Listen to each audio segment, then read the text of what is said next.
All right, time to move on to email number 3. And email number 3 is from Katie. Oh, Katie! Who, I sent you an email. you, well, apparently you moved to Salt Lake City, Oh yeah, set it up residency, a friendship under a false pretense, and then moved back to New York.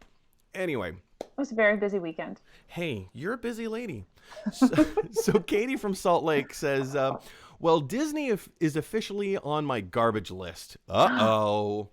After paying the $30 premium plus a monthly Disney Plus subscription, just so my kids could watch the new Mulan movie, today I find out that had I waited a month, I could have owned it on VOD for the same price and gotten their special features not on Disney Plus. This stinks. And That does unfortunately, stink. yeah, this news was just coming out, I think, yesterday. Disney, well, it came out a couple of weeks ago, but I think Mulan became available on VOD for everyone What yesterday. is VOD? Video on demand. Oh, Yeah. okay. That is a thing I've heard Yeah, of. so if you want to purchase a movie on iTunes or the Google Play Store or Amazon, whatever, you can right now you can drop what you're doing and go purchase the movie, and then it's yours. It's your movie. Unlike the rest of us suckers who paid, I have the $6.99 Disney Plus Disney Plus. subscription. I paid an extra Did you have that before Hamilton, or did you get it for Disney Hamilton? Plus.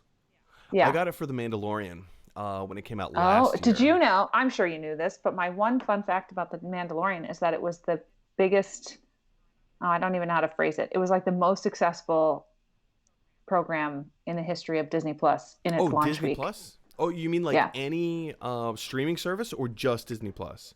I think, honestly, I can look it up, but I think it's just like Disney Plus for sure. Because that Now I'm makes gonna have sense to to look me it up. because they have not put out very much content. They put out like they launched with Mandalorian, and then we had to wait a long time, and then we got Hamilton, which they weren't planning on releasing on Disney Plus. That was supposed to be a theatrical release. Right. And then now we're getting Mandalorian season 2 coming up. I mean, they dropped Muppets Now, which was a stinker. They have a whole bunch, like they're a huge category has been released Hmm. on Disney Plus, but not a lot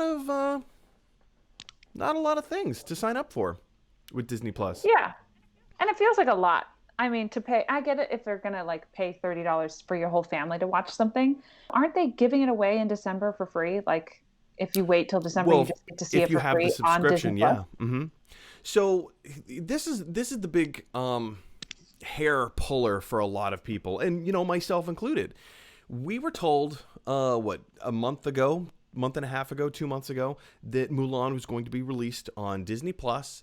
It's not going to get a theatrical release, and you're going to have to pay a $30 premium price for it. I, at the time, was very much okay with this because if you think about it, it makes a lot of sense from a marketing perspective. Sure. If the film if there are no movie theaters for it to debut in, and you can't make a theatrical cut of money, then yeah, definitely release it on your streaming service and ask a $30 premium charge. Your family of 4, and if you live in New York City, you're going to pay $20 a movie ticket. So now your family of 4, you would normally pay $80. You're only paying $30 plus all of your concessions: popcorn, soda, chips, crackers. Do they have crackers? Pizza, whatever. Now you're saving all of that money, and you're only paying $30 to see the film as many times as you want. As many times as you want.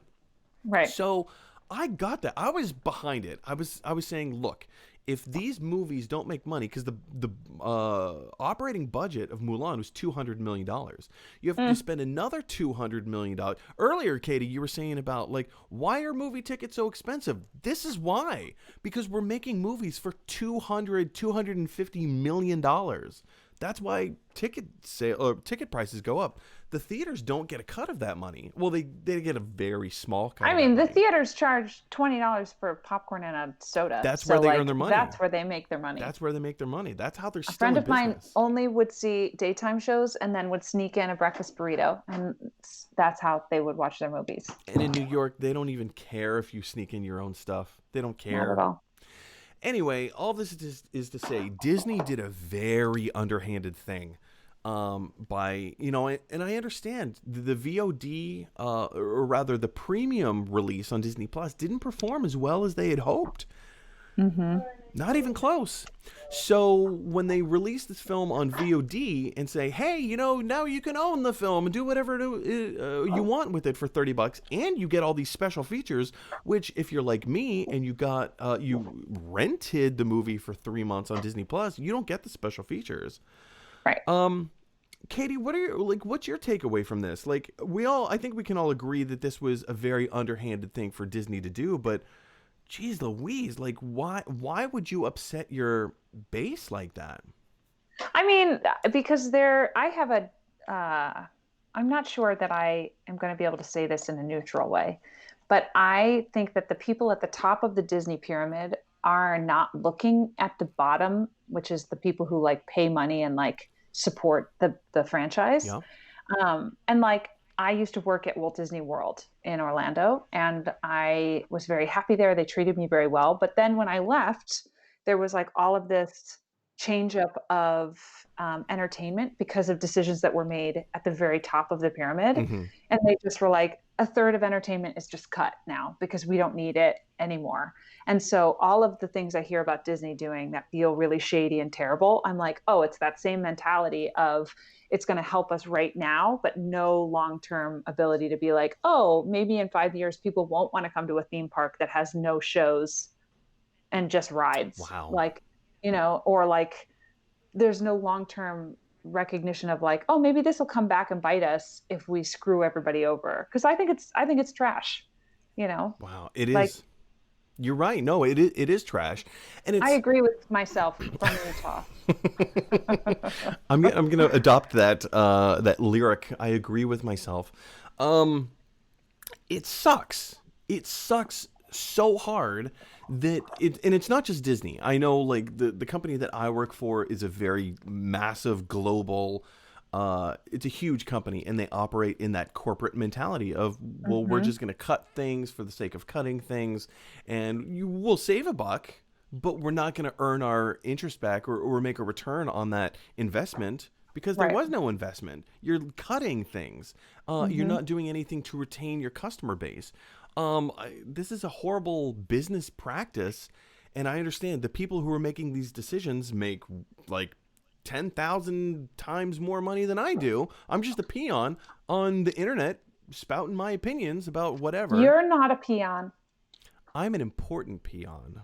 You are like a pea. Aww. And the peons are like down here. I'm a pea in the pod. Yeah. Katie, we're both peas in the pod. I'm not sure. I might be the pod. I don't like where this is going. Just holding it all together. Okay, there you go. I like that. That's a better analogy. Is there anything that we can do as peas or pods to try and let our frustration be known? Like, is there any kind of change, barring like, I'm gonna ban Disney or boycott Disney? Because that just doesn't seem like an answer to me. Yeah, I mean, honestly, the only thing that matters to them is like, just don't spend their money anymore. Yeah. Like they in the theme park, they used to raise ticket prices, and then the only way they would be like, oh, we've raised it too high, is when like a certain number of people would come and leave the window to be like, I'm not paying that much, and like leave. Yeah. And so like, and then they're like, oh, well, we had X number of people to walk away today, so I guess we've raised it too high. Interesting. And so it's the same thing where it's like, if people keep buying it, then they're just going to be like, well, we can raise it to $35 next time, It's true. It's true. Anyway, guys, question is for you. What do you think of Disney releasing Mulan out on VOD kind of underhandedly? after a lot of us have already paid the $30 premium charge. Does it matter to you? Do you just not care? Are you somewhere in the middle? Jump down to the comment section below and let me know your thoughts. Hey everybody, thanks for watching. If you like this video, click like. If you really like this video, click subscribe. And if you really, really like this video, click share. Because that is exactly what Jaws the shark would want you to do. Dun dun dun dun dun dun dun dun dun dun dun dun dun dun dun.